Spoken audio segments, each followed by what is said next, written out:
I've never heard something more painful than I lost my identity na parang for, di ba, career-driven ako, like my entire career, like never ako nag-rely on someone. I'd rather hear devastating honesty. Naging pasensyosa ako. Yung patience ko talaga na test. Tell me what's in your head. Separated na kayo, iba na kayo ng kwarto. Pero talaga parang mga movie na papanood mo na nagkakabwisita na lang kayo.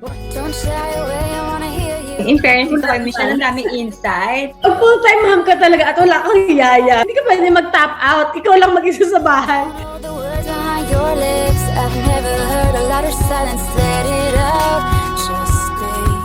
You can heal as you go through it. Let it out, just speak. Just speak. Hi, Pepsters! Welcome to PEP Spotlight. I'm Ting. And I'm Tad at nako, exciting ang episode natin nito kasi makakasama natin ang isang actress na nako matagal na nating namimiss. Matagal-tagal din na hindi natin napanood sa telebisyon. Pinag-uusapan siya ngayon at mainit ang kanyang mga pasabog sa social media updates niya. Fresh na fresh from US.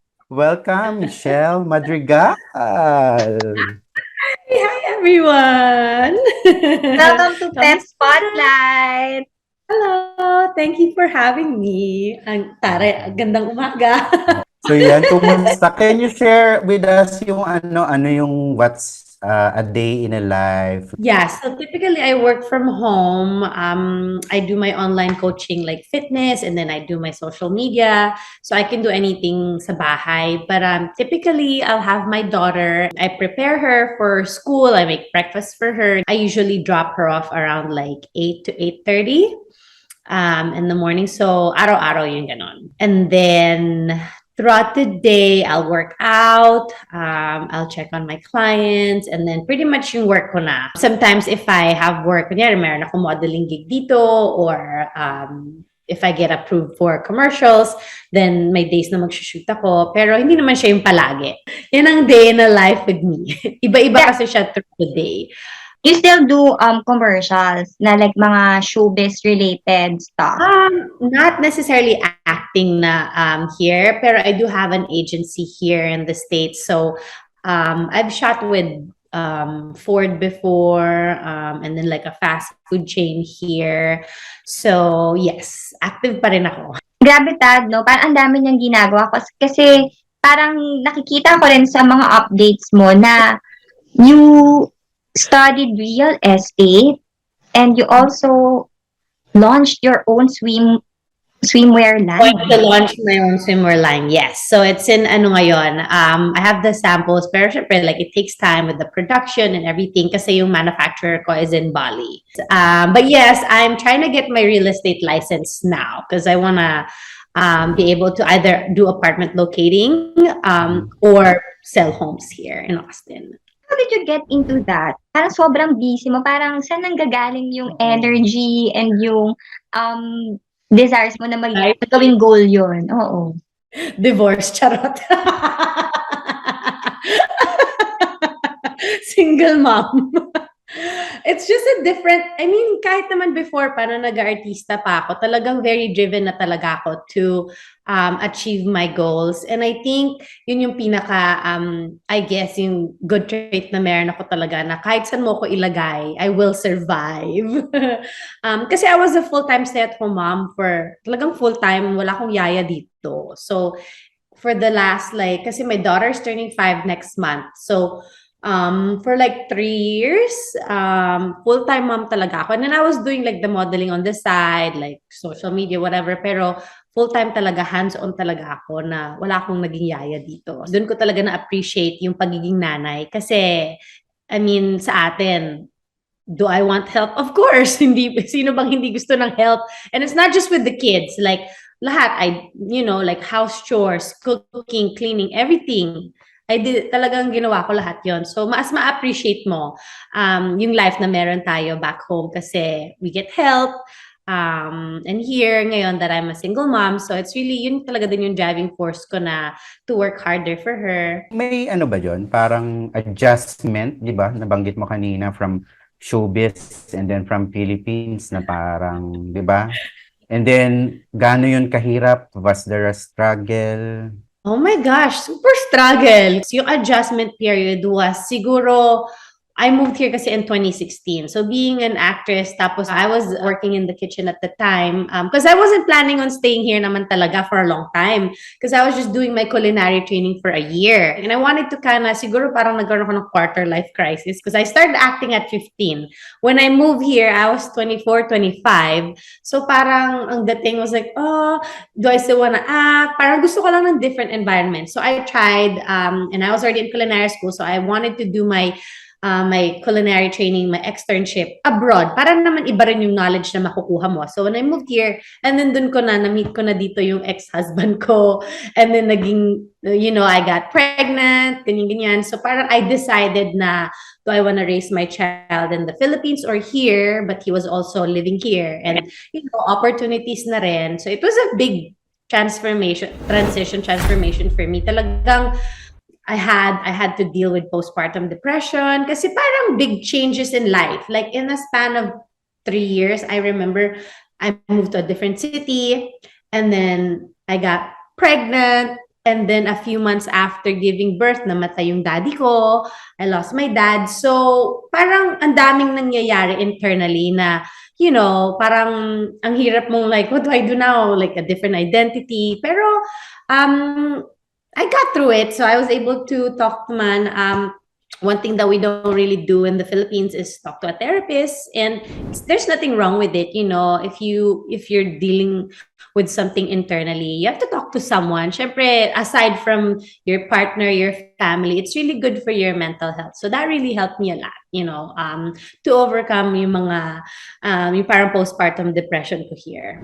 Grabe, listening to you, no? Parang movie like yung binanggit mo yun ng mga pangyayari. Sunod-sunod, parang puro action, puro mga bonggang transition talaga yung ginawa mo. Hindi lang basta starting over in a new country, but you really went through a lot of stuff. It was really a lot, but it really made me stronger. Kasi here in America, talagang matapang ka. Like in a sense na you have to be a fighter kasi everyone here is going after, their dreams, their goals, and talagang hindi ka pwedeng umasa kung kani-kanino lang. Because if not, then magugutom ka. like any type of jobs, people talaga dito, you have to survive. Kasi sa atin, di ba, we get a lot of help sa family members natin. A lot of people here are talagang mas independent talaga na parang, is it at 16 or 18? Parang, move out ka na sa bahay namin. They really teach you how to become an adult at such a young age. Sa atin, di ba, parang bini-baby pa natin minsan na we help them in a good way, our culture, di ba, na okay, you can stay until after college, but then we kind of need to teach our kids then how to make money for themselves para pag tumanda na sila, hindi lang sila umaasa sa atin. From culinary, di ba? And then nabanggit mo yung meeting your husband. Yun. Tell us something about it. I met my ex-husband here in Austin. And then, yun na nga, when we went back to the Philippines, that's when I found out na I was pregnant. So, nakauwi na ako. So, I wasn't planning on staying here. And then, I stayed parang 3 more months or 4 more months in the Philippines, really deciding. Kasi I had a very sensitive pregnancy. I needed to be on bed rest, ganyan. So, that was really like a big decision for me to give up my entire career, my life. Because I was, I've been an actress since I was, at the time, since I was 15. So, I was already acting for like 12 to 13 years na. So, yun lang ang alam ko talagang gawin na, and I was really good at it, not for anything, but talagang hinown ko naman yung skills ko, and I really, talagang I worked hard to get to where I was na, like people would think na, sinong kontrabida at my age, they would always think of me or things like that, So, talagang career-driven ako at the time. And then, becoming a mom, it's a big deal na parang I wasn't fully prepared, and I don't think anyone will ever be prepared,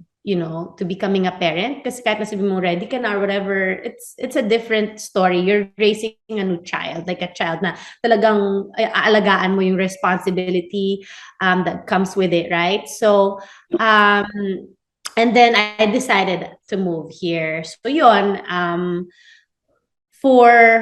we were married for, I would say, 4 years. And being a stay-at-home wife at that time, ang galing. Kasi yun nga, career woman, tas biglang home. Parang you were really the type na if you do something, you really wanna do it well. So, kinarir mo ang pagiging wife and Kinarir ko at mommy. naloka din ako.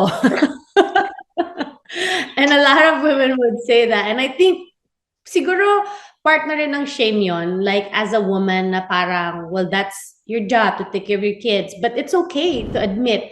I talk to a lot of women na parang they feel shamed na parang, well, I can't even admit na nahihirapan ako kasi parang it's your job. But it's not necessarily like, parang yung transition talaga for me, talagang sabi ko, I lost my identity na parang for, di ba, career-driven ako, like my entire career, like never ako nag-rely on someone. And then, pagdating dito, parang I didn't know anybody, I didn't have any friends, I didn't know what to do, kung full-time stay at home lang ba ako, anong work ang gagawin ko. And then, housewife ka. Alam mo yon, yung parang talagang hindi mo alam kung sino ka. So, for like at least a year and a half, talaga yung postpartum depression ko. But then, siguro ginamit ko yon, yung I channeled that, and then I started sharing my story during my postpartum journey, and then yung transformation ko when I was, working out and everything. Dun ko na lang ginamit yung energy ko. And then that's when I found na talagang a lot of women are going through that as well. That's when women started messaging me na, oh, I can so relate, ganyan. So that really gave me a motivation, and siguro na-inspire ako to really help women in that sense. So that's when I realized, like, okay, there's a lot of women who are struggling like me. So why not? I got a certification to become a postpartum specialist, ganyan. So that way I could help them, your body, it will change and everything. Pero yung biggest factor talaga when I talk to my clients is it's really about your mental health, Para rin ako talagang, naging therapist na rin ako. I mean, I'm not certified Yes, correct. with Correct. that na hindi ako, like psychiatrist or anything, but it's like a counselor, but it feels Yeah. like that whenever I talk to my clients Yeah. because I'm really like impacting them on a deeper level. Hindi lang siya yung parang, oh, this is your workout. It's really, like talagang nagko-confide sila sa Correct. akin, and I'm happy na women actually they trust me.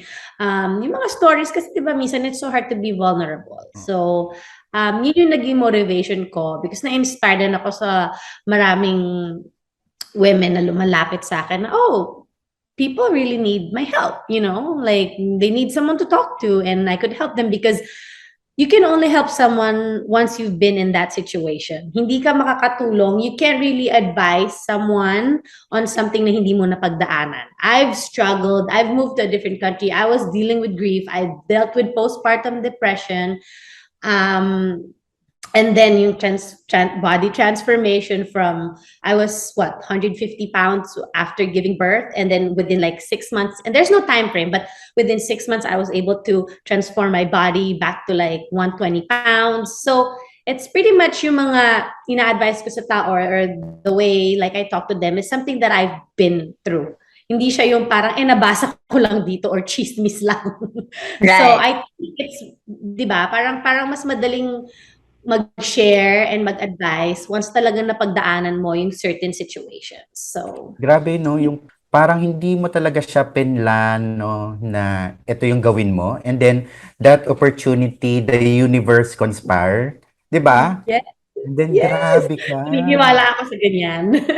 I was Oo. called to do it. I think parang talagang, kasi mag-isa ako sa bahay and then I was taking care of my child. Like, there were times na talagang I was like, I would breastfeed and then umiiyak ako for no reason na parang, why am I not happy? Like, I've always wanted to be a mom. Tapos ngayon it's here, pero parang siguro yung loss of purpose.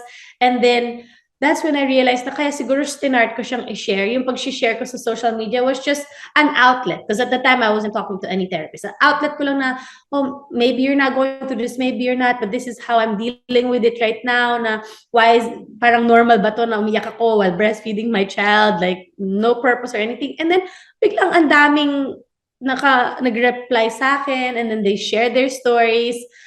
So I think it was, a way na talagang to help people and women in regards to that aspect. Because again, hindi maraming open up about those things kasi nahihiya sila. They feel like, well, I'm a mom, I'm supposed to feel this way, but it's not necessarily like that. Like, you're allowed to feel and you're allowed to express your emotions in different ways, lalo na pag naging nanay ka, because it's a big deal. Your hormones and everything else, talagang sobrang emotional tayo after giving birth, during and after. Pero yun yung nakakatuwa na you turned your trials into something na that would inspire other people. Nahanap mo talaga yung purpose mo. I think even unexpectedly. Diba? I think so. I guess. Siguro masasabi natin yan. Siguro I was just also, mas open lang din ako. Because I know a lot of people parang mahihiya sila to share. But I think for me, I don't know, maybe I felt called to do it and I just shared, and then yun yung naging outcome. And I'm glad na I did because I'm, able to inspire and help other women as well. Because it's not a good place to be in. Yung pag nag-transition ka, losing your identity, yung mga ganyan, it's not a good place to be in, lalo na kung if you're, say, a mom, ang daming pumapasok sa utak mo because you have plenty of time. Like, yes, you're taking care of your child, pero ang daming mo ring downtime na you can get into your head deeply na talagang pwede ka talagang to go down in that rabbit hole na talagang madidepress ka, especially if you don't have family or friends around you. Pero yun naman yung nagustuhan ko din sa'yo personally, no? Even listening to your vlogs, na you've also shared how your faith really helped you go through those ordeals na parang strong ka pa rin, na intact ka pa rin, na hindi mo kakayanin if not for yung faith mo. I think malaking bagay yun to people na who go through, diba, yung similar struggles. Very true. Kasi talagang ever since naman, I wouldn't say very, I don't want to be righteous. I don't want to say that, I'm super religious ako na tao or anything. I go to church, I pray. Pero yun, yung prayers ko talaga. And even before pa, kahit even nung nag-aartista pa ako, like talagang if I really wanted something, talagang ipinagpipray ko yun talaga. Na yung kunyari, roles, if it was for me, talagang pagdadasal ko, and then, sige, God, sa'yo yan, para sa'yo yung project na yan. Really talagang pinagdadasal ko, and I think talagang mas lumakas yung faith ko talaga when I was going through those things, na talagang, yun, you don't have anybody. At the time, I wasn't, talking to any therapist during the first phase ng postpartum journey ko, but talaga, meron lang ako was my prayer. Was me talagang crying in my bedroom or anywhere na help me find my purpose, help me talagang, and when I pray kasi, it's really like very specific talaga yung pinagdadasal ko. And it's not just, and I don't only pray during those times na may problema ako. Like every day, I'll, say a thank you prayer. Pagising ko na, thank you for this day or for the opportunity or whatever, anything. Kasi hindi naman pwedeng humingilan tayo ng magdasal tayo or to pray for something na gusto lang natin. You have to honor also, di ba, na the blessings that you already have. So talagang yun, at saka sa dami ko pinagdaan, I feel like talagang yung testimony ko lang na He's always been there for me no matter what. Kasi connected yun dun sa mga kaninang dinedescribe mo, yung openness mo being vulnerable, na it takes a lot of humility to really acknowledge before everyone else na, okay, I had a failed marriage or I went through depression. Di ba parang ito yung mga bagay na usually, lalo na as a celebrity, you don't put it out there for all to see. Pero ikaw, you were very open kasi you know na parang ang dating sa akin ay you're coming from a place of love already na alam mo na hindi mawawala, hindi nyo makukuha to. So, kumbaga, sharing my story or sharing yung mga pinagdaanan mo, parang it serves a greater purpose, which is yun nga, nakatulong dun sa mga people na you work with. Hindi ako nahiya to share, siguro because parang if napagdaanan ko yun, I'm sure, and talaga nakatulong sa akin, and I kind of wanna share kung paano ko, how I overcame yung mga pinagdaanan ko. it would, help someone else. So, For sure. yun, hindi naman ako nahiya to share. But syempre, siguro, part of that was also acceptance. At the time, siguro parang, the first year ko, siguro part na rin yun, yung ego ko. Sobrang egotistic pa ako na, syempre, mas bata pa ako. Like, I was in my late 20s, very career-driven, na parang pagdating ko dito, I was like, oh my gosh, like, I felt worthless kasi hindi ko na matay up yung career ko na, celebrity status. Pagdating ko dito, talagang you're normal, you're regular. And then I became a full-time mom. So parang talaga yung identity ko na feeling ko, yun lang ako na, Michelle Madrigal, the celebrity. And then when I moved here, I was like, who am I? And that's when talagang dun din ako talagang to really find my purpose. And na-humble talaga ako nung lumipat ako dito. And I think that was part of my story. Like talagang siguro in order for me to like share, I had to accept, okay, this is not what you do anymore. And then yung acceptance na to share my story na para everyone can fully accept in a different way. Kasi siguro if I told my story before, very egotistical pa ako. I think siguro yung pag nag-post ako, it would be different compared to now, di ba? Parang before, you just like, and I'm pretty sure we all go through that phase na talagang you wanna build up yourself, di ba? Yes. Siyempre, I mean, I feel like yun yung part ng ego and it's part of us, and kailangan talaga na, minsan, as long as, until you fully realize, until you really realize kung sino ka deep down, then that's the only time talaga na yung message mo mag-iiba. Yun talaga. So, I guess humility is really important. Nako, grabe to si Michelle. Yun nga. Nakakatuwa, di ba yung reflection? Sobrang kitang-kita sa'yo na how much you really come to know yourself. Kaya, ganun ka na lang yung confidence, ganun yung sense of identity mo. Alam mo na mas nanggagaling sa matibay. It all boils down to your experiences na yun talaga yung pinanghugutan mo. So parang, how do you cope with that first relationship? My previous marriage? Correct, yeah. I mean, we didn't give up naman talaga. I think at the time, the biggest lesson na I learned from that was importante talaga na, lalo na siguro when I started getting to know myself more. Kasi at the time, siguro parang when we met, I was still people-pleasing. Kaka-artista ko lang, a year. So very egotistic pa ako. Very, parang you just think na, because you like someone, yun na yun. But it's really important na compatible kayo in a lot of aspects. Hindi, chemistry should be there because you have to be able to look at your person, your husband, your wife, your partner, talaga na, oh my gosh, I'm so lucky to have you, diba? Like, in awe ka sa kanila. Importante yun because that's, physical attraction is the number one thing naman na nakikita natin. But ano ba ang nakakapag-last ng any relationship? It's really your connection with them and yung compatibility. And I think at the time, siguro, we didn't have enough time na to really get to know each other kasi within a year, parang we had a child already. So parang yung focus na dapat the first few years when you're dating, di ba, like between you and the person, and then we brought a child right away. So parang yung focus namin sa isa't isa nawala. It became na, well, now we have a child, so we have to take care of this, and na-put on pause yung namin, yung relationship namin. And I think yung siguro, before talaga ang mga mistake ko, and I don't regret them, it's just now that I know myself. Yung core values ko, parang I set it aside, na parang I didn't care if the other person didn't have any faith or whatever, na parang, well, I like you, we'll make it work. But to me, it's really important na talagang, yung faith mo is also there. I want yung relationship ko now is to, centered around God, na si God ang number one priority.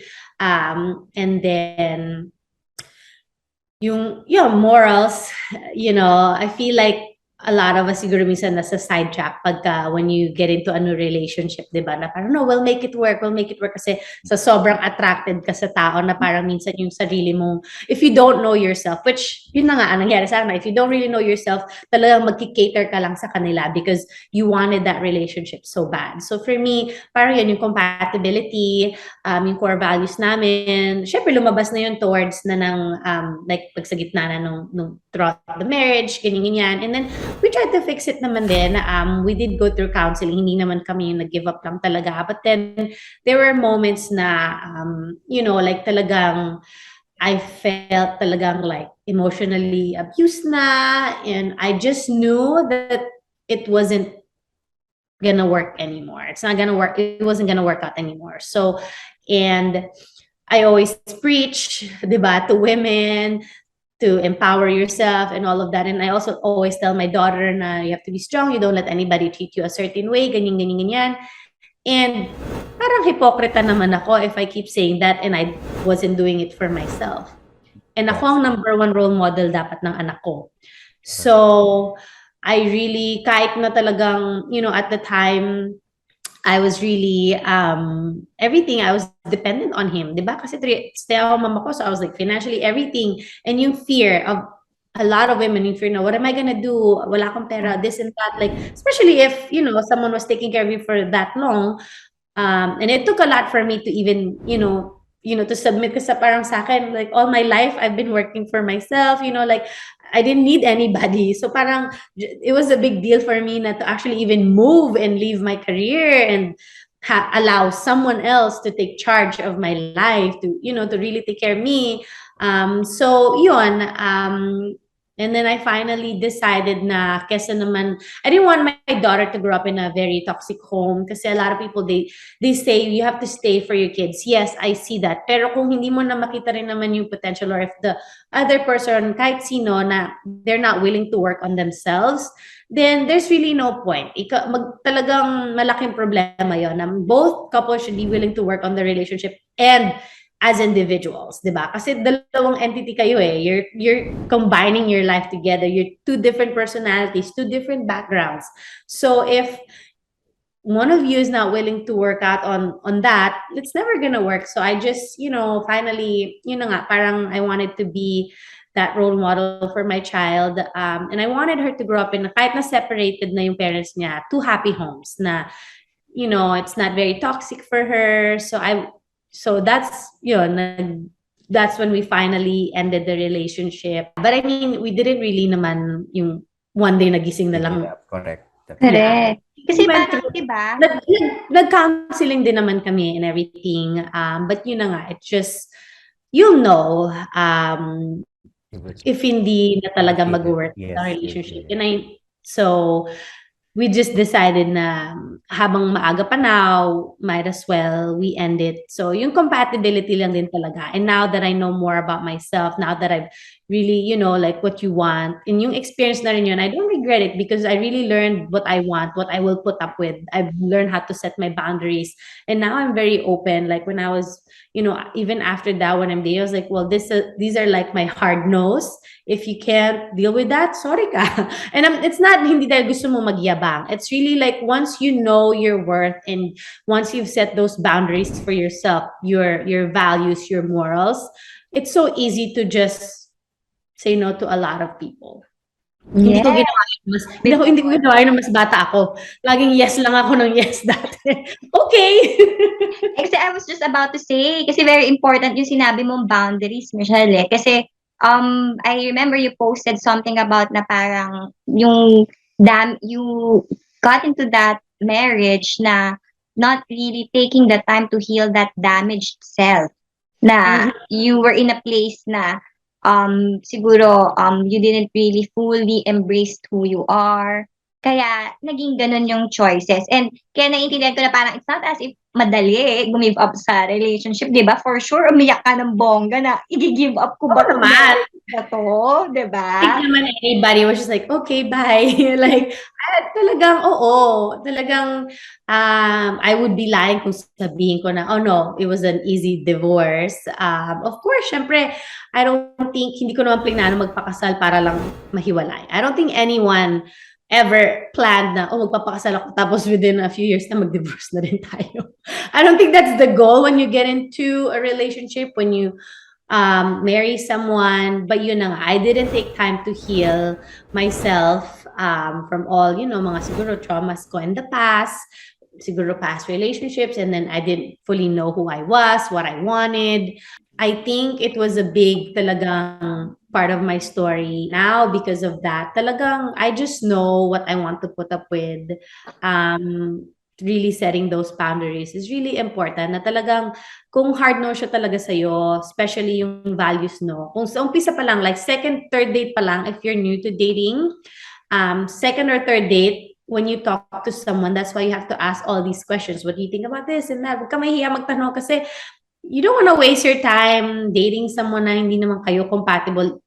Yung mga bigger things, ha? Hindi, Right. yung mga maliit na bagay, you can, work it out. Pero yung mga importanteng bagay na values, how do you want to raise your kids, this and that, like, how many kids do you want? Yung mga ganyan, like, important talaga yon. So kung hindi nyo napag-usapan yan early on, then you're gonna have a bigger problem once nakasal na kayo. So yun yung nangyari sa amin. Parang isa sa mga big factor yon. Yes, very clear. Meron Very bang clear. parang yun. ano? Go, Tad. Meron bang parang tipong cultural indifferences na challenge part, pag, ibang culture, minsan iba yung humor mo, iba yung humor natin, iba yung humor nila, yung mga ganun. May ganun ka ba during that time? I wouldn't say, sa amin naman, we got along. It was just siguro parang yung roles, yung expectations, yun yung hindi namin napag-usapan.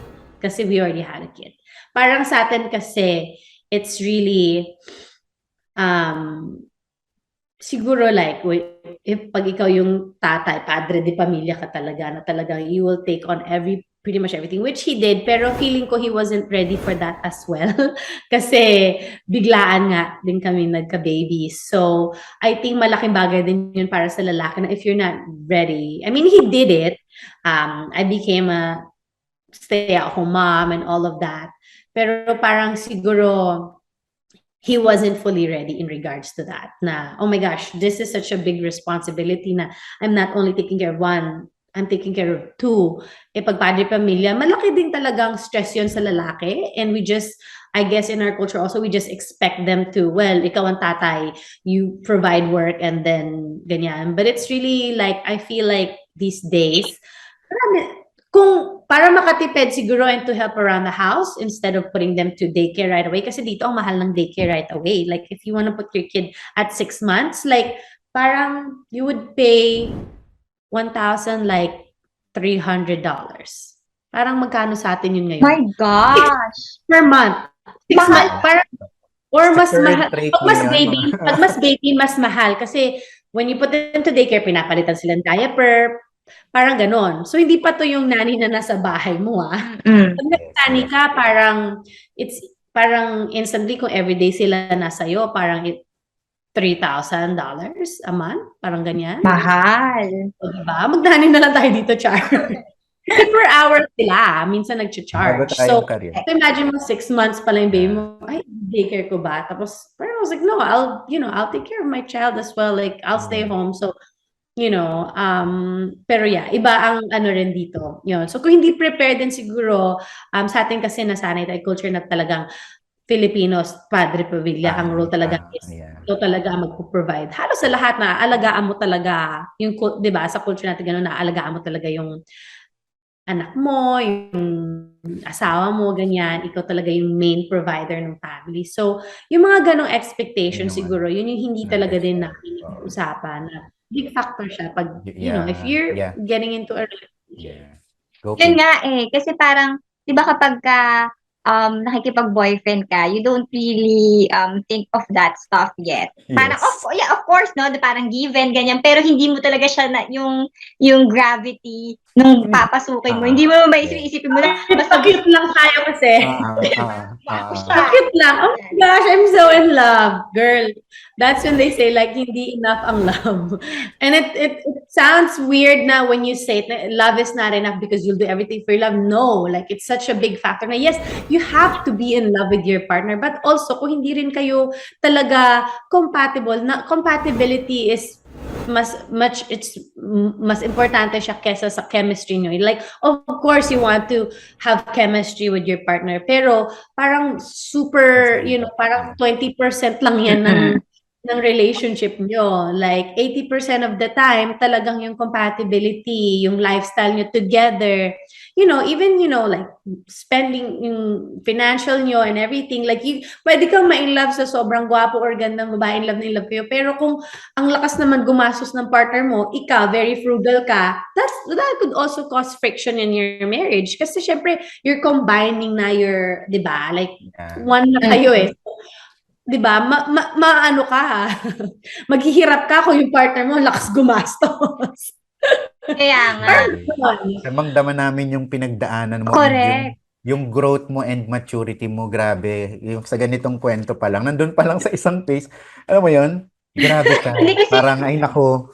Hindi kasi tama yun na ma-share ka ni Michelle, no? Kasi talagang something genuine yung pinanggagalingan niya na parang we have this misconception. Hindi lahat ng babae, gano'n na. Pero ako, I can relate doon na parang yung mga fairy tales, may misconception sa love na akala mo fairy tale-ish. Pero actually, love is a commitment, a choice na you make knowing full well kung ano yung papasukin mo. So, hindi naman siya yung romance na kilig-kiligan lang naman talaga.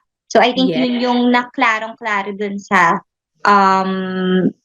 experience ni Michelle kung bakit hindi talaga nag-work. And it's not as if yun nga, parang ayoko lang na wala lang. Hindi, parang napag-isipan ng maigi. Alam mo yun kitang-kita mo dun sa naibahagi niya.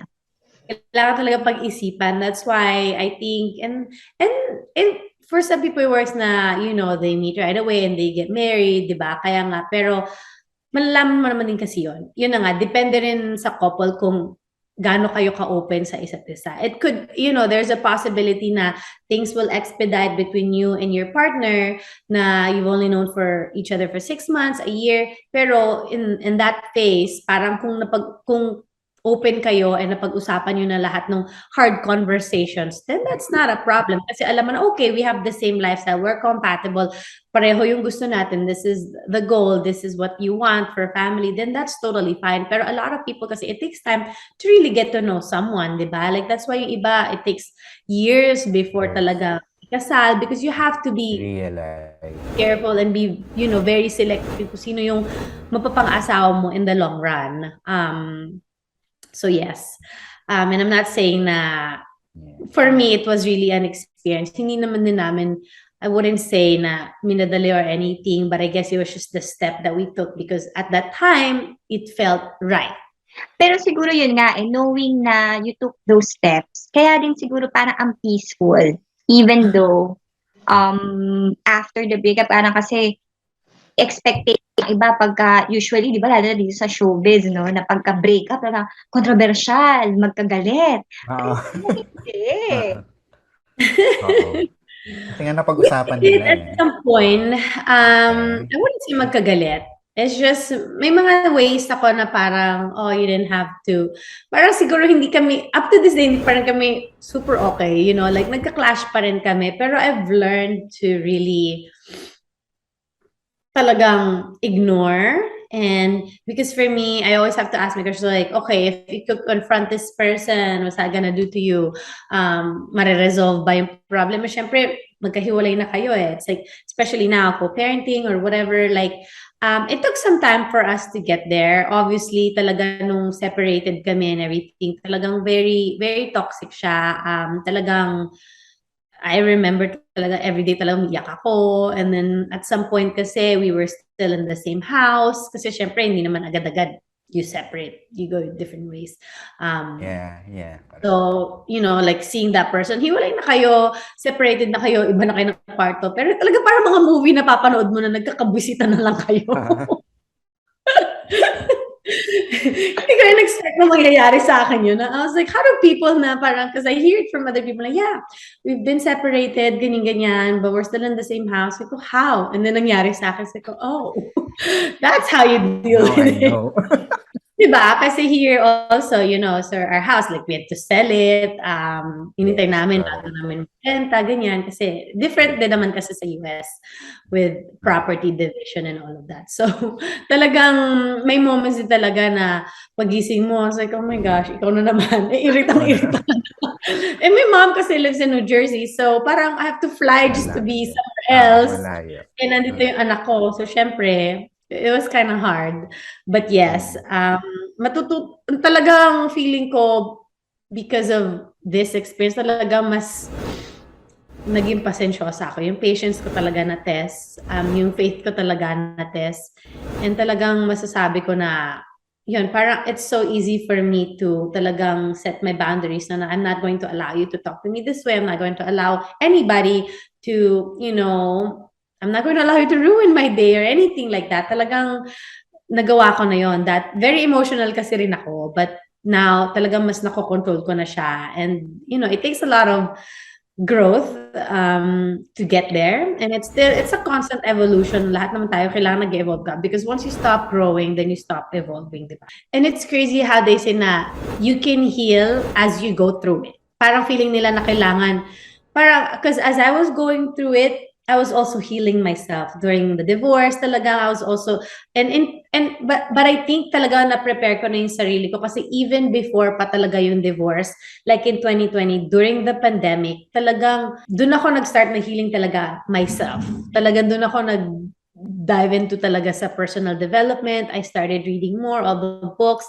And I did my therapy sessions as well.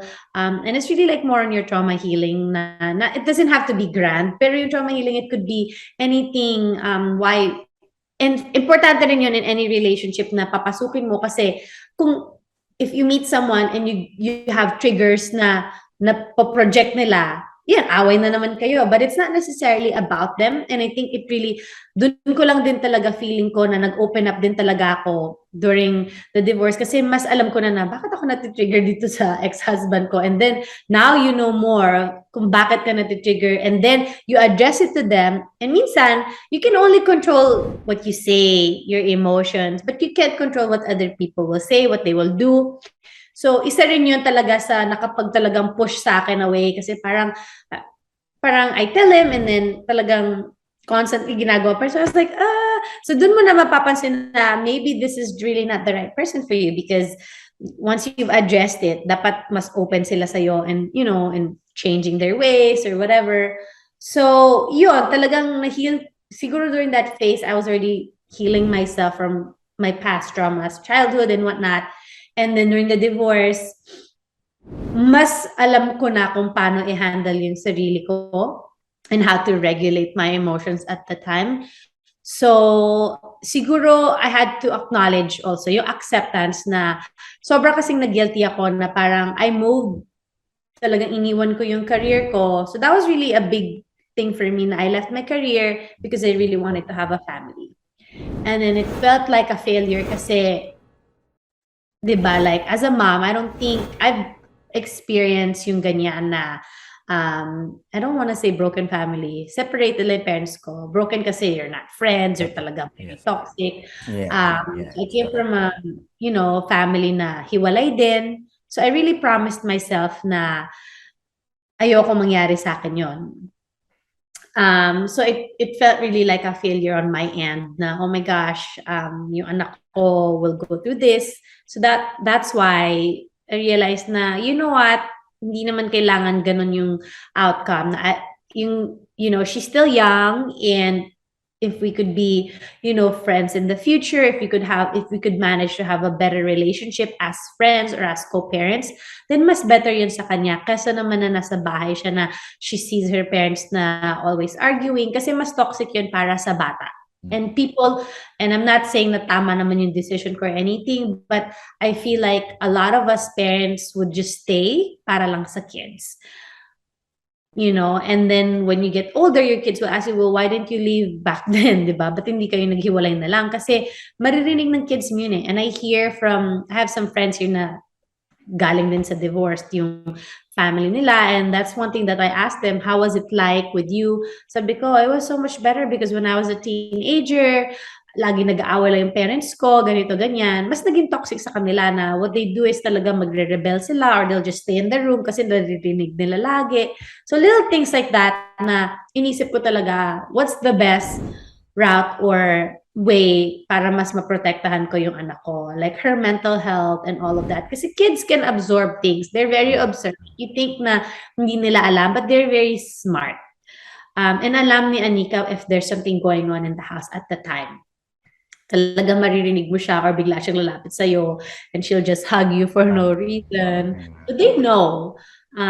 So yun, mahirap din sa akin, but I had to accept it. So first acceptance talaga na, okay, it didn't work out. Ano yung lessons na natutunan natin from there? So it's really important for us to know talaga yung mga ganung-ganung bagay. And then after all that, no, 'di ba, ang dami realization from that And then paano mo nalaman or paano mo na parang shocks next step na paano mo nalaman na shit, magmamahal na ako muli? Ay, Parang may wow! ganun. Or it just I came don't want to back, say ganun. love. Love is Or, such oo, a strong word yet.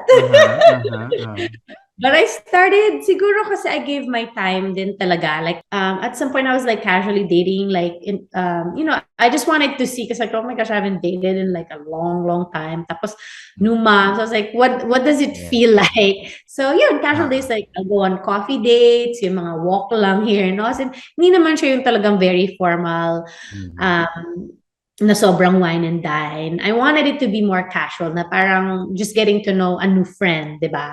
So, ganon. And then, ayun, eventually, I was actually on dating apps.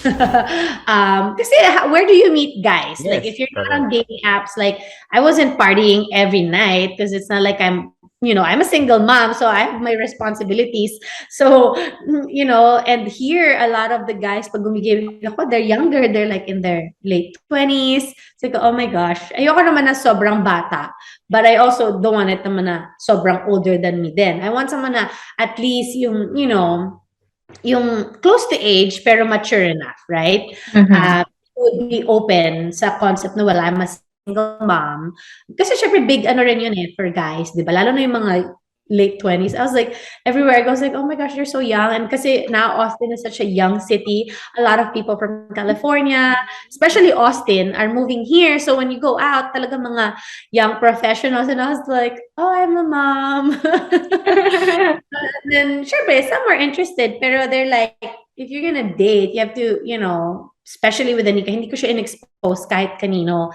And then yon sa dating apps, that's where I met my boyfriend. Boyfriend. Natatawa ako. Sige, high school pa ako. Is that your boyfriend? I was like, parang, di ba? Parang, pag nanay ka na, tapos in your 30s ka na, parang boyfriend. Nakakabagets yung feeling. Gen Z. What do you want to call him? Like life partner? Partner na lang, yan. Partner na lang. Boyfriend, sige na nga, boyfriend. Pero kung i-introduce, I would just say, oh, this is my partner. Para naman medyo mas mature. Mature, correct. Nagagets ko naman. Nagagets ko yung idea. Oh my gosh. Pero so when you met him, so you were ready. Ang galing kasi do you think na yun, sumak siya dun sa dun sa gusto mong mangyari na yun, na okay, sana mature, sana okay dun sa concept na I'm a single mom? Okay na okay kasi he's also a dad. He has 2 kids. And then he was also divorced. So dun kami nagkaroon ng connection. Because I was actually like, before that, like I was dating, talking to someone for like a few months. Pero yung lifestyle lang namin wasn't the same. Okay na single mama ko, pero yung lifestyle lang that you would know na, I don't think it would really mesh well with where I'm at currently in life. So that's why I was like, oh, I don't know if I still want to date or whatever. And then we matched and then we started talking talagang like, ano lang, like talking lang about, and then I realized nga na he's also a dad, single dad din siya, and then he was also divorced. So marami lang common grounds, I guess. And that's when I say like even your core values, the more na I talk to him, the more na realize, we have a lot of, yung core values natin mas aligned. It was just something yun nga that I was looking for if I were to date again. So, doon na nag-start yung, I guess, relationship. It's just, at first, talagang kwento-kwentuhan lang. We would FaceTime and whatnot. Pero, yun, the more na we got to spend time together, and then I saw kung paano siya as a father, that was really like a big deal for me. Kasi syempre, makikita mo naman ng isang lalaki how they treat their kids. And even at the time, hindi ko pa siya in-introduce kay Anika, but then I just saw how he was with his kids. And that was like such a big deal for me to even see that.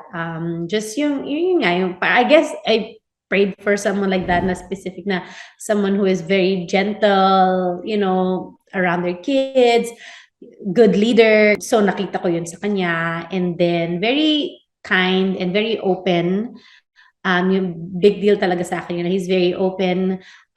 We have, talaga yung mga conversations namin. Since siguro dahil we both been in that situation and pareho kaming nag-mature talaga from our, our divorce and our experiences, talagang mas open kami to communicate. Dati kasi nahiya ako para pag babae, parang, ayoko maging straightforward. Baka, a lot of women are very fearful kasi minsan pag straightforward ka, the guys would like back out na, oh my gosh, sobra ka, like, why are you asking me these questions? Bago pa lang tayo, di ba? And it's not our fault na parang nape-pressure yung lalaki, feeling nila. But sometimes, when you set your boundaries, it's like, you just asking, like, I don't know, kasi, di ba, parang wala naman time to really, like, play around, because if you have kids, I have a kid, so parang, unless medyo pareho yung lifestyle na gusto natin, and, na mag-match talaga tayo, then we can talk about those things. Once kasi napag-usapan yun na yun, then you can, parang move forward with, okay, is this what we're doing? Kasi may kids involved so it's different kasi if you're just dating a single, like, single person na walang anak, kasi you can kind of delay the process of introducing your kids or whatnot. But for us, ayun, our kids, they get along so well. So, blended family. Ano namang klaseng mom si Michelle kay Anika? Like, ikaw ba yung strict? Dahil nga, syempre, di ba, growing up, sometimes yung experiences mo from there, parang medyo ibahin ko, or ganito ka ba? Ganun. Mga characteristics na gusto mo i-instill sa kanya at a very young age. Talagang kindness. I always tell her, I teach her, marunong mag-affirmation ng anak ko. Yung ways na, I think kasi iba yung generation ng parents natin, how they parent us. And now, the generation now, talaga ang dami mo ng resources. Dati talaga, kung ano lang yung kinalakihan mo. And it's like a learned, diba, na kung paano ka pinalaki ng lolo't lolo mo, ganun ka din pinalaki ng parents mo. So, sa akin siguro, it's just, as much as possible, I'm still trying hard. Minsan yung talagang hindi masyado magre-raise ng voice. You can be stern, but not yung talagang sigaw. Kasi my daughter, she's very strong-willed na bata talaga, pero very, rin siya, sensitive. Why are you yelling at me, mom? I just raised my voice. Hindi pa yan yung sigaw ko, girl. Pag Pinoy kasi sanay tayo, hoy! Hoy, halika dito, papaluin ka na, charing. Ganon yung kinalakihan ko, lolo't lola ko lahat. Daddy ko, mami ko lahat. Hindi ko joke. Di ba? But then sometimes after noon, parang paulit-ulit, syempre you get like, well, sinasabi mo na lang yan. Di ba? Tinest din naman natin yung boundaries ng parents natin. So, Pero minsan, pag na-raise ko lang yung voice ko, why are you yelling at me? I wasn't yelling, sweetie. Pero maano ko, stricta din ako sa kanya pag kailangan ko. But very open. I'm very open sa kanya. I want to raise someone na talagang, I guess, syempre, importante din na to lead them in a way na career or whatever in the future. But I really, yung pinaka-focus ko talaga is to raise a kind-hearted child, yung compassionate and yung loving. Kasi importante yun. Pag maganda yung core values ng anak mo, everything else will follow. So, hindi mo siya ini-spoil or meron ding moments na you give in? May moments, pero ang anak ko, like, she doesn't have a lot of toys. I don't just, whenever we go out, kasi siguro sa culture din natin, lalo na ako, no, celebrity, oh, bilhin na, sige, bilhin mo na, okay na yan. It's like, for me now, it's like, well, we're not gonna buy that right now. You kind of wanna delay yung gratification for them. Kasi matututunan nila yan early on. Di ba? Na hindi kailangan delayed gratification. Na, why am I giving this? Oh, because here, kahit sa store, kahit maglampasay ang anak ko, you're a mean mom, kasi hindi ko siya bibilan ng chewing gum, ng bubble gum niya. You're not gonna have bubble gum right now. You're not gonna have cookies right now. Maglulupasay yan sa grocery store. Easier for me to do. O sige na, bilhin mo na para tahimik na tayo, di ba? But no, yan ko siya, umiyak ka dyan. Sige, lakad ako. Iwanan kita dyan. Mom! Susunod din naman sila. Grabe Dati, na. nahiya pa ako kasi parang feeling ko nasanay ako kung paano sabi. Sige, bigay mo na. Dahil nahiya ka as a parent na ayaw mo makita yung anak mo na parang nagtatantrums. Like, especially like sa grocery store or sa Target, wherever, easier na ganun. Eh, nakita ko ibang moms, okay lang yan, ginagawa din nila. Oh, sige, iyak ka lang anak. Paglakad ko pala, sunod din siya. Okay. So, makalimutan na nila. So, I don't, unless importante or even toys, Mom, can I buy this? No, I just got you new stuffed toy the other day. Hindi ko siya binibilan lahat ng bagay. Like, she doesn't, what I do for her is really yung experience. I'll spoil her yung pag kunyari, punta kami ng mga Six Flags, dadaling ko siya sa mga like museum or whatever. Yun yung paggagastosan ko sa kanya kasi it's more of the experience instead of yung toys na toys, you know, isang araw lang sa kanya minsan sira na parang sayang. 'Di ba? So pero yun, ganun na yung mga pag-spell ko or we'll have a day pag-date namin. Then I allow her, kunyari Sundays magde-date kami, we'll go to church and then after that can I get ice cream? And then I'll give her ice cream for that. Pero everyday, hindi ko siya masyadong, you know, even with sweets or anything, hindi ko siya masyadong pinapakain ng mga ganun. They need to learn how to, you know, hear the no's now. And you have to explain why they're not getting it. Show them now na no is a no. And ito ang rules natin right now. So, kasi early on, you have to teach them at such a young age. Toddler pa lang sila. Kasi pagka nag-hit na sila ng 8 or 9, mahirap mo nang i-control yun eh. Kasi they have their own mind, they have their own decision-making at the time. So, ang mangyayari, ikaw na lang ang bad guy kasi puro no na at the time. But now, when they say like, oh, when my mommy says no now, seryoso siya. So yun yung talagang nahirapan ako in the beginning kasi early on nung mas bata pa siya, mas nagigiven ako at the time. Talagang okay, iyak lang ng konti, manipulative ang mga kids. Umiyak lang ng konti, okay, kasi nga nasa-stress ako na, ayoko umiyak ka sa bahay, mag-isa lang ako. Nung hindi ko pa alam, like, tas mag-grocery kami, I want, yeah, okay, sige, ayan na. Lollipop, lahat. But then I have to like talagang learn how. So parenting, matututo ka din talaga. Ang galing. In fairness, ito kay Michelle, ang daming insights. Nakakaloka. Pag full-time mom ka talaga at wala kang yaya, hindi mo mapapasa yung anak mo kung kani-kanino. Hindi ka pwede mag-tap out. Ikaw lang mag-isa sa bahay.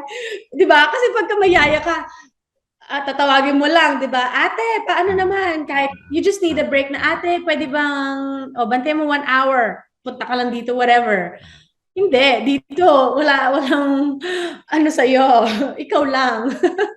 So, natuto ako because of that. And I think it was a good experience kasi nga, I really wanted to be hands-on talaga. with her.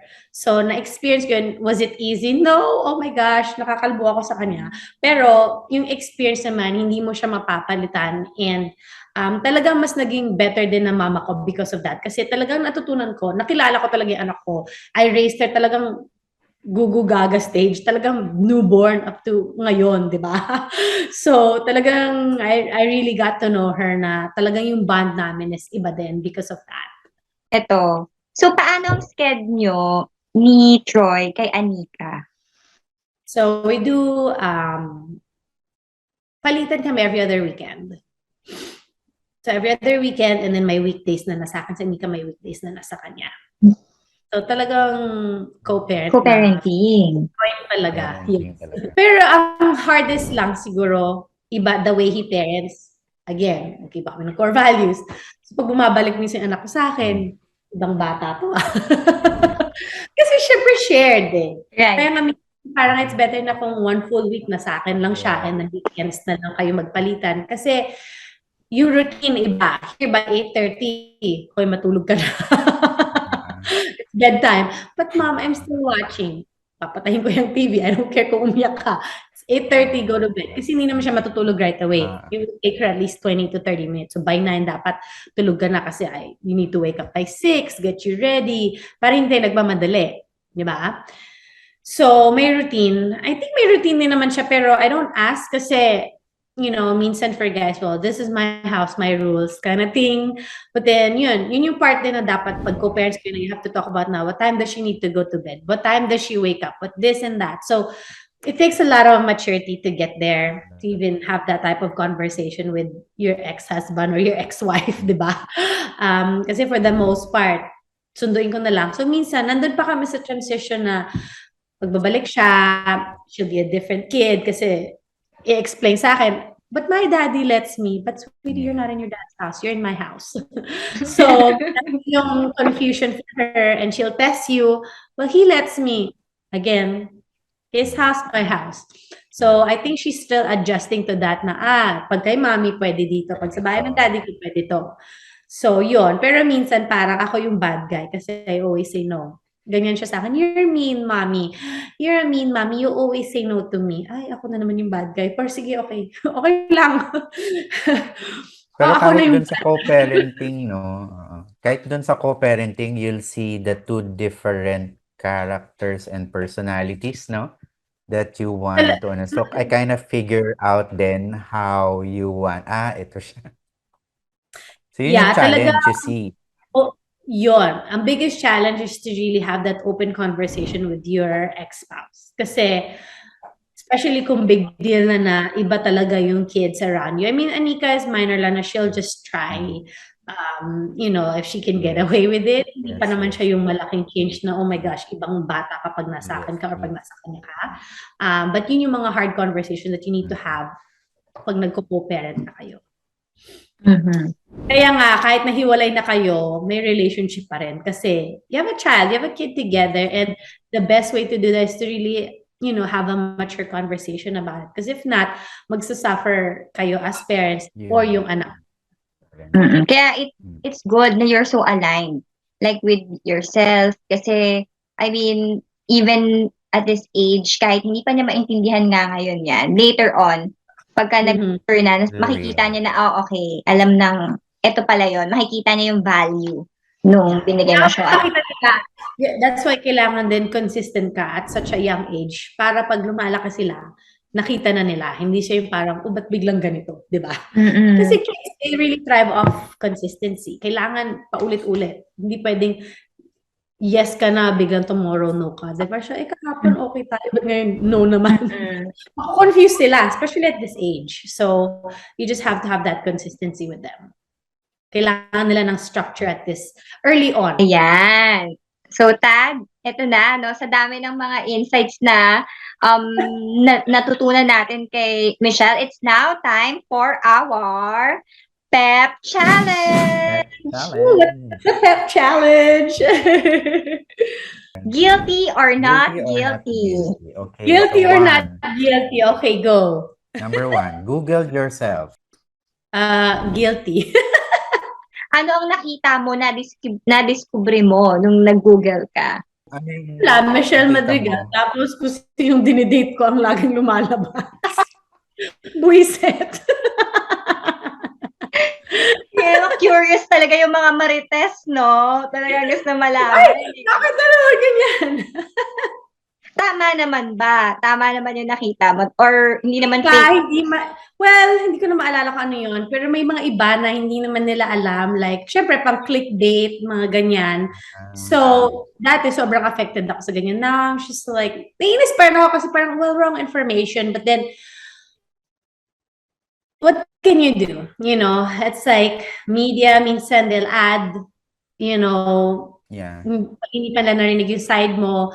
Before, I would always like, well, I have to like, you know, share my side. It's like, what for? It's like, for me these days, as long as I know kung ano yung truth and people can say whatever they want to say about me, it's fine. At peace na ako. Dati kasi na mas bata, parang laban, no? Instagram, talagang makipag-away pa, di ba? Kasi parang galit, parang very yung ego mo nga na, ganyan, ah.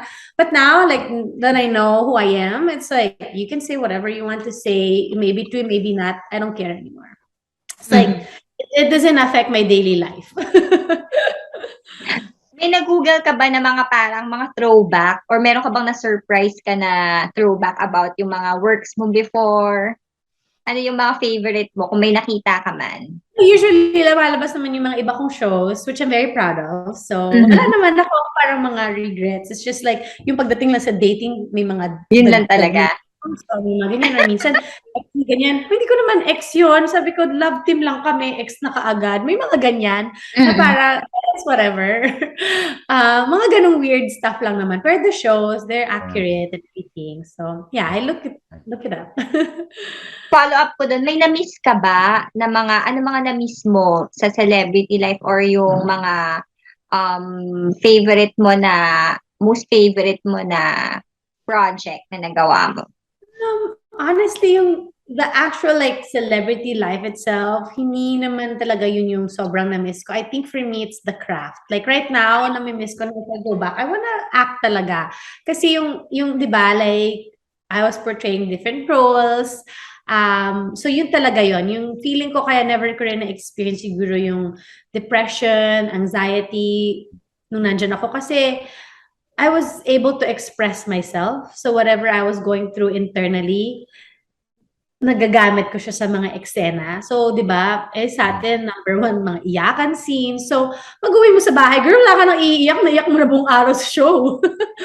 So, hindi ko na-experience yung mga, pag dito, hindi ako nakakaiyak masyado. So, ang dami mong time mag-isip-isip. But when I was active, di ba, nung artista pa, like, I had a lot of, galit ka. As a kontrabida, you're always angry. So, nalabas ko lahat ng emotions ko at the time. So, that's what I really miss, yung portraying different roles lang talaga. And the craft itself. The chismis, not so much. I don't think lahat ng celebrities hindi na-miss yun. For sure naman. Ayan, tag number 2, guilty or not guilty? Na love at first sight. Not guilty. Parang never pa ako na love at first sight talaga. So, parang it takes time before you can actually say na you like a person. Yeah. Like, siguro infatuated or ay crush kita or ay gwapo mo lang, yung ganyan. Pero yung talagang in love, hindi pa. Kahit ngayon, di ba sabi ko, wow, love is such a strong word to use. I think after your experiences, parang lalo na ngayon, I was like, oh, love, I know, like, you'll know if it's real love. Like, do I like, my boyfriend? Of course. Do I admire him? Of course. Do I have strong feelings in a sense na I want to keep seeing him? Of course. Pero like, love is such a big word to use. And siguro nga dahil, and you can date someone na hindi ka pa in love. Alam mo yun? It takes time to really say na, grabe, sobrang in love ka sa tao na yan.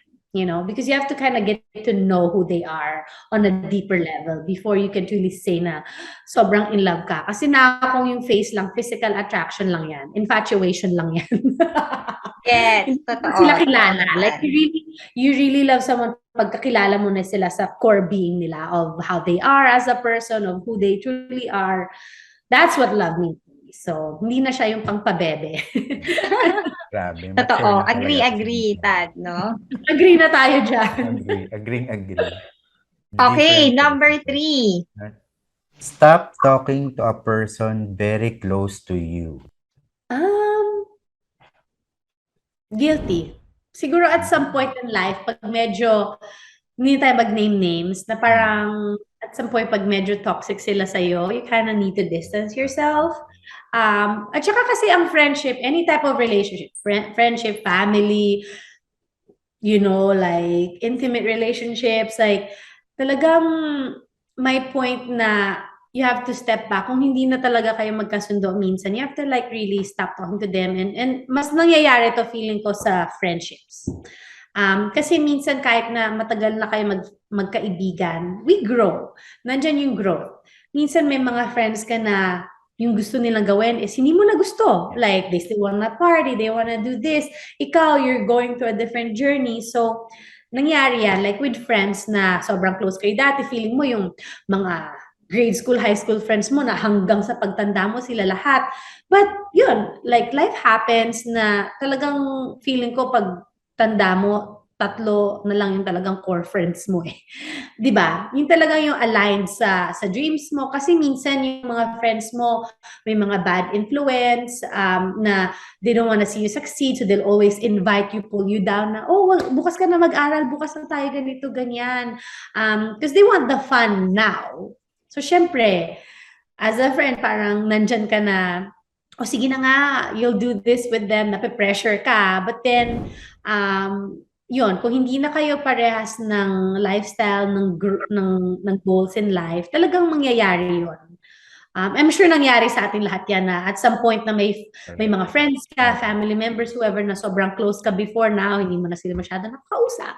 Just because we like different things pag tumatanda ka, and the more na nagmamature ka, the more na mas alam mo na kung anong gusto mo para sa sarili mo. Alright. Guilty or not guilty, nag-walk out sa set. Guilty ba? Parang. Inaalala ko na, oh my gosh, yung memory ko. Parang nakapag-walk out na ako ng slide. Kasi sabi ko, well, 2 a.m. papack up na ako. Pag ayaw, edi sumakay ako sa kotse, umalis ako. Sabi ko, sobrang hanggang 2 a.m. lang ako today. Pero Hindi ko na Habol maalala ka kung ba? anong pang-show to. Sobrang bad. I wouldn't say bad. Pero dati, very rebel child talaga ako. Tinetest ko rin ang boundaries din talaga ng mga tao dati. yun. Kaya nga ang good karma ko yung anak ko, tinetest na yung boundaries ko lagi. Sabi ko, my gosh, I'm dealing with myself right now. Ito ka, oh. Yun na yung parang overtime na, kaya umalis ka na. O hindi pa parang Parang mga ganyan. Oo. overtime ka na. Na-late na rin ako sa set. May set na rin ako na almost hindi ako umabot. Mga ganun. Pero nung mas bata pa ako, na-realize ko ngayon ako, like, oh my gosh. Ito pala yun. Pahiya. Oh my gosh, natawa ako lang. Gusto ko yung rebel child. Oo. Sobrang iba-iba na from now. Maraming mga celebrities na gano'n na rebel nung artista ngayon. Parang iba na kami. Feeling ko talagang yung mga risk taker, yung mga strong personality, yun yung mga talagang ang laki ng mga growth na, oh my gosh, ginawa yun nung bata ako. Like talagang, wala lang, maldita lang ang peg. Correct. When you said that, parang ako nga, kasi parang ang layo dun sa journey na yung ngayon mo na eh. Parang ang lalim You na wouldn't eh. think na gano'n ako. You wouldn't think na gano'n ako dati. Na medyo mean ako. Oh my gosh. Pero yon, ang galing. So tama ka nga na talagang yung growth. Ang laki nung Correct. jump. Ayan. Okay, last. Na-snub ng co-star. Not guilty. I don't think na-snub ako. Like, dati kasi pagka yung mga veterans, tahimik ako sa kanila. Hindi ako rebel child. Ako yung, hi po. Pabebe ako, takot ako sa kanila. Lalo na sa mga director, mga Joel Amangan, Chito Ronyo. Hi! Talagang tiklop ako. Pero never pa naman. Kasi usually, actually, ako, feeling ko kaya rin ako natuto, mas nag-hangout ako sa mga veterans. Talagang nakikinig ako sa mga chikahan nila, kahit na nasa gilid lang ako, kahit hindi nila ako papansinin, hindi ako part ng conversation, nakiki-eavesdrop ako kung ano yung mga pinag-uusapan. Kasi doon ka matututo. Makikita mo sa kanila yung ways nila. Mag-observe ka lang on kung paano nila memorize script nila, how they prepare for it. Makikita mo naman, kung basta magaling ka mag-observe and tahimik ka lang, you'll see. So, never pa naman. If anything, I would ask for advice pag kinakabahan ako. I was like, oh my gosh, nanonervous ako sa eksena. Then pretty much, very open sila and they'll, help you out pag sa mga ganyan. Sino yung top of mind mo na parang natuto ka talaga? Sa mga ganito kasi, si Miss Jacqueline Jose, when we did Zorro, parang ang dami ko nung nakatrabaho. Sa directors naman, si Tita Maria, si Tita Maricel, first day, second day ko pa lang, eksena namin, sinampal ako. Wow! Kasi anak niya ako, natakot talaga ako. Talaga yung, parang feeling ko namaga talaga yung tenga ko. Kasi, di ba, natakot ako talaga. Para, tsaka after nun, may mahaba akong lines. So, sabi ko, my gosh, parang nakalimutan ko lang for a second. Pero naalala ko naman. Kasi sabi ko, hindi tayo magte-take to dito dahil nasampal ka na. At tsaka, yung mga ka-eksena mo is talagang veterano. Director Joel Lamangan, tapos ang nanay ko, Maricel Soriano. So, doon ako ng mga natuto na talaga na-challenge ako kasi feeling ko in-expose ako sa mga veterans right away and nagtatanong ako sa kanila talaga. Si Tita Maria, sobrang very generous na artista. Angelica Panganiban, marami na talagang they really help you out.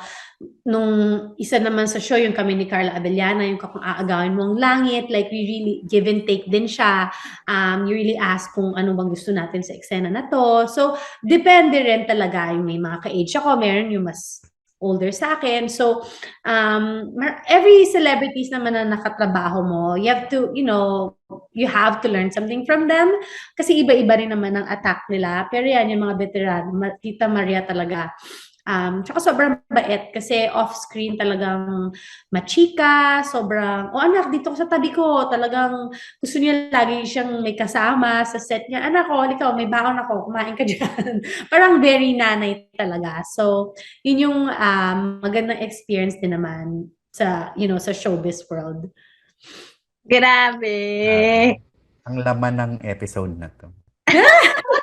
Thank you so much, Michelle, for sharing a lot of your experiences with us. Sobrang rich, sobrang, I believe, yung service to the women and even the men who would hear about this, parang talagang they would learn a lot of wisdom from your experiences. Kasi iba yun yung vulnerability and openness and yung mga qualities that you accumulated because of all the things that you've experienced the past few years, talagang ang laking tulong. Kasi totoo yun, I agree na we really have to normalize yung sharing our experiences kasi hindi lang para sa atin para din dun sa mga tao na who go through the same things.